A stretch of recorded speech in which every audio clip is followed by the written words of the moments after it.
I know my last J. Cole video wasn't necessarily a positive one. I pretty much expressed how I didn't approve of the project that he dropped. And now J. Cole has apologized for the last track of that project, which was a diss aiming at Kendrick Lamar. And this apology just proves what I said in the first video. Obviously, that project was nothing short of J. Cole's impulsiveness getting the better of him. I feel like he never meant to even drop that project if it wasn't for Kendrick's diss in the first place. And you know, it's exactly what he said in this apology. You know what I'm saying? Basically, he was saying that he was peer pressured by the fans, by his peoples, and with all that being a factor, it just didn't make for a great body of work. Not everybody's work is going to be perfect, and he knew himself that the diss wasn't good. So obviously at some point probably the slander got to him. But one thing I will say that he touched on was, you know, just the mental capacity that he would have following through with this rap beef, this, you know, back and forth with Kendrick Lamar, which is all fine. I have no problem with it, you know, because I predicate on making sure your mental is right, you know, your health is good mentally before any of this music shit, you know what I'm saying? And I feel like artists has the worst luck when it comes to that. When J. Cole gave that speech on the stage, I automatically connected with that sentiment. But then again, you can't ignore what everybody else is saying. What everybody else is saying is not wrong. I mean, J. Cole is the one that's just been on this tear of, you know, he's the greatest, he's the best, he's the one that is built to step up in these type of situations.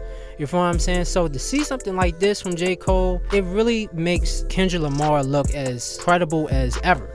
You know what I'm saying? Like, I would not be surprised if a lot of people are replacing J. Cole with Kendrick Lamar as being, you know, top one. And I'm not mad or disappointed at J. Cole. I mean, from the beginning, I never really cared for Kendrick Lamar and J. Cole beef because I know that they would do better rather working with each other, making a song together. Obviously, J. Cole stepped down, you know, so it's like, what was all this for? What was that project that J. Cole put out for? And it's like, what can they talk about? What can they really throw at each other that will give like a certain reaction without talking about how much accolades they have, how much they're the best? They do all this on the regular. If anything, I'm expecting Drake to respond. I mean, once again, Kendrick came at this nigga.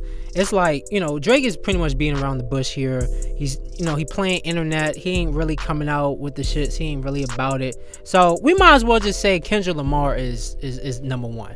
You know what I'm saying? He really is smoking on top fives. But with J. Cole, man, I feel like he just need to preserve the rest of his energy for this Fall Off album, you know, because before this whole Kendrick shit, that's what it was. Maybe go ahead and start out with the rollout for it, you know. I mean, he getting all this press.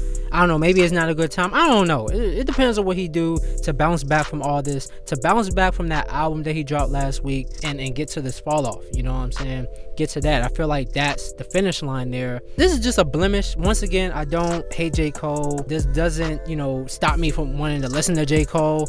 It's just a blemish, you know, in his discography that I won't really remember too much of. But if anything else comes out with this whole thing between Drake, J. Cole, and Kendrick Lamar, I pretty much won't be talking about it for these couple videos. It's just, you know, it's just J. Cole, an artist that I really like.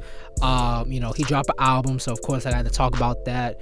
And, you know, it came with this whole beef, so I couldn't really ignore it. And now him apologizing was just a wild thing to see. Never have I seen this much criticism to J. Cole on Twitter, Instagram, you name it. It's just everywhere, you know, it's kind of crazy. But yeah, that's all I gotta say.